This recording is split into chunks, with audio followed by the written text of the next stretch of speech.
Bueno, está en línea el colega D'Angelo Rodríguez, tocayo mío, autor del libro La estafa de los desaparecidos, periodista y escritor con el que hemos conversado en varias oportunidades en esta estación de radio, que iba a hacer una presentación del libro en el Congreso de la Nación, una cuestión que ha sido impedida por las autoridades. Hay que entender, cuando decimos autoridades, estamos hablando de quien preside el Senado y quien preside la Cámara Baja, porque es de ahí en orden, ¿no? José Luis, buen día, ¿cómo estás? ¿Qué tal, tocayo? ¿Cómo vamos? Buen día, muchas gracias por el llamado. Un saludo cordial a la audiencia. Bueno, empecemos repasando qué significa la estafa de los desaparecidos, ¿no? Por aquello que bien decía la señora Legrand, que el público siempre se renueva. Porque precisamente me detuve mucho tiempo en la elección del título y no se llama la estafa de los desaparecidos, se llama la estafa con los desaparecidos. Uh-huh.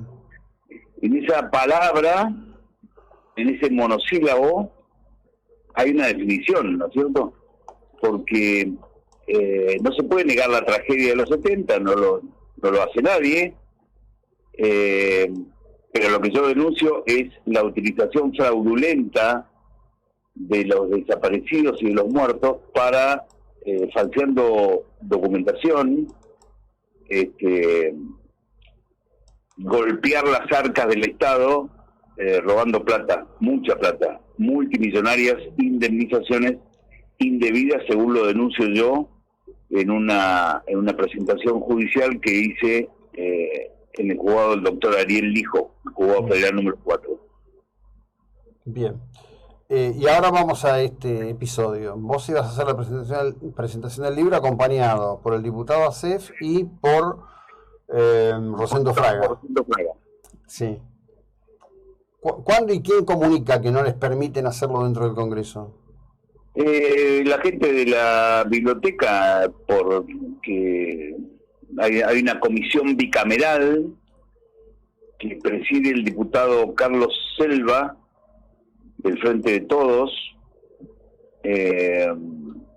y comunica lo que es una decisión de la presidenta de la Cámara de Diputados, Cecilia Moró. Ajá. Nos comunican que hay una decisión de que no se presente el libro, lo cual es una enormidad. Un disparate.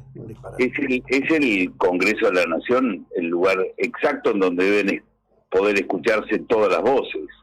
Y entonces prohibir un libro en la biblioteca del Congreso de la Nación, eso es censura previa, porque estoy seguro, absolutamente seguro, que ninguno, ni Cecilia Moró, ni nadie, ninguno de los que estuvieron en la prohibición leyó el libro. O sea, debieran agradecer la investigación y la denuncia que yo hago, porque precisamente lo que denuncia es la utilización espuria de la tragedia de los 70 para robar plata. Uh-huh. Entonces, es una barbaridad.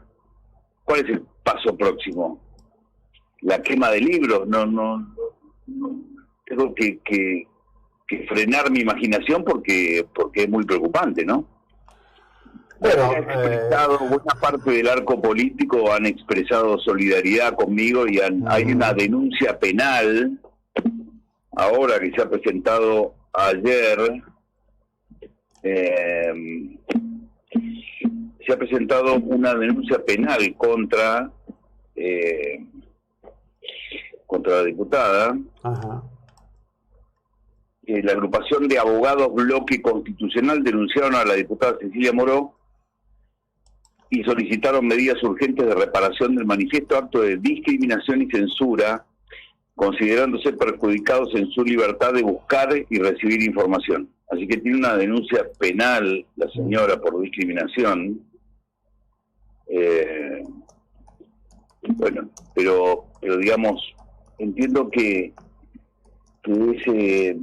No me preocupa tanto a mí, José Luis, el kirchnerismo. El kirchnerismo yo considero que su combustible en estos temas es el setentismo por un lado y el abolicionismo o garantismo por el otro.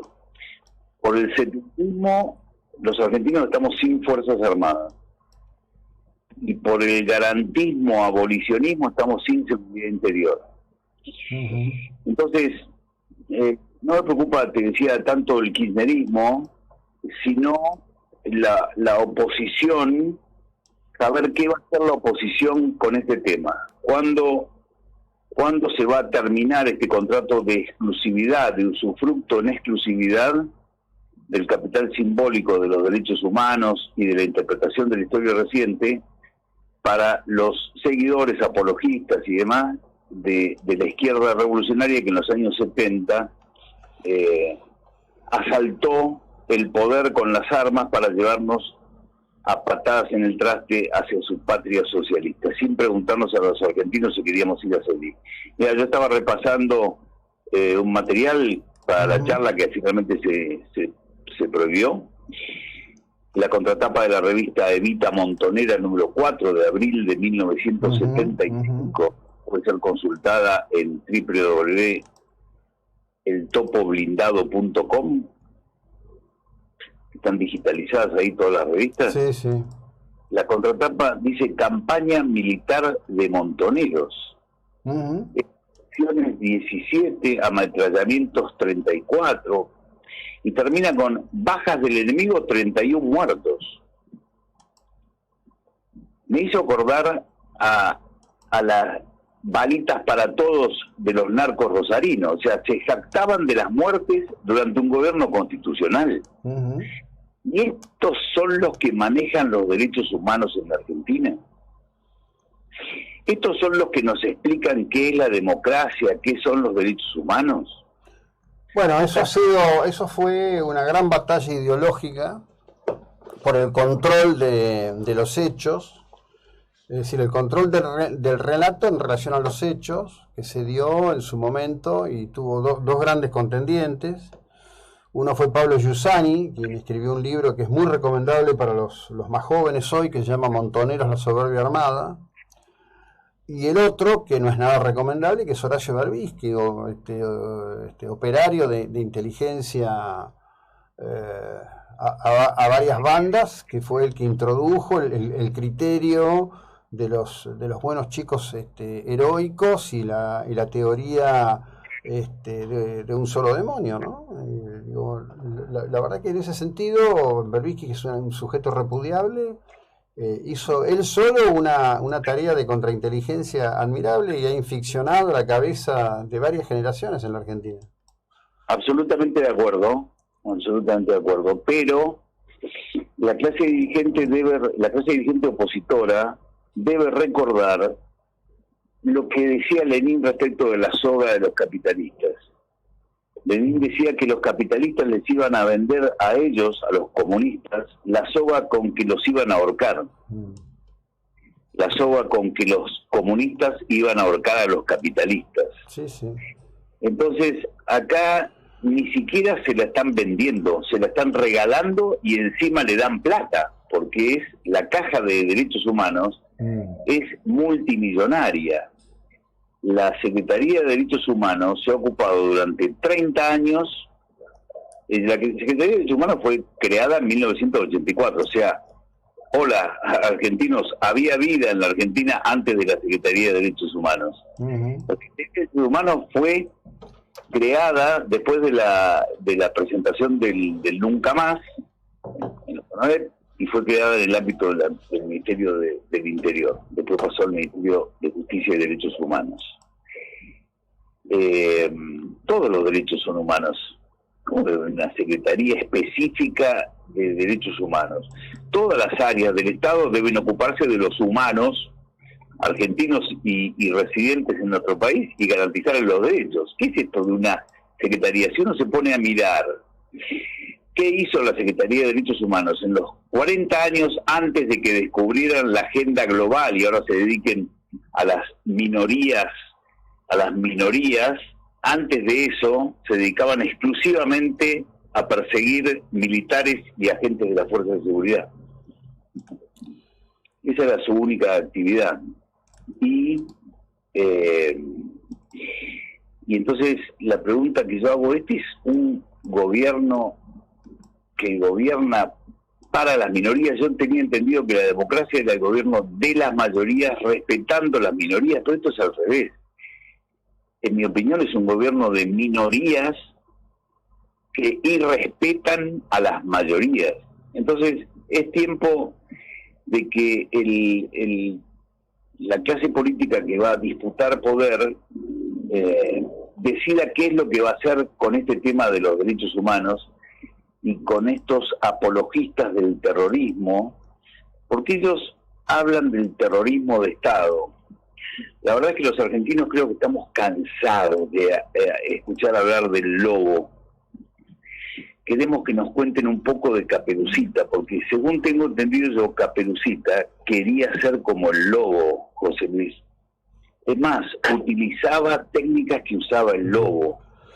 Entonces, creo que es necesario dar un cambio. Yo, por ejemplo, voy a decir un atrevimiento, yo anunciaría ya, si fuera oposición, que mi secretario de Derechos Humanos va a ser, si no es que disuelvo la Secretaría de Derechos Humanos. No creo que ocurra. Y digo, los derechos humanos son atendidos en todas las dependencias del Estado. Si yo no disuelvo la Secretaría de Derechos Humanos, el secretario de Derechos Humanos sería una persona como Santiago Kovadlov, por ejemplo, o Arturo Larrabure, o Silvia Ibarzábal. Sí, digamos, eso sería prestarle combustible al otro. Yo lo de Kovadlov es buena, esa te la tomo, esa es buena. Bueno, esperemos que haya novedades y que esto se resuelva como debe resolverse, y es que se abran las puertas del Congreso para la presentación del libro. Estimado, que tengas el mejor día, ¿eh? Muchas gracias, muy amable. Un abrazo grande, muchísimas gracias, José Luis, por el llamado. Bueno, José Luis D'Angelo Rodríguez es autor de este libro, que es un libro realmente con mucha documentación, con mucho material, que demuestra cómo se ha hecho una perversión, literalmente, del uso de los derechos humanos y construido un negocio a partir de todo ello. En las últimas horas, las fuerzas de defensa de Israel informan que han abatido a Fatah Hussein Karouya, a quien se le atribuye como integrante de la agrupación terrorista Lions Den.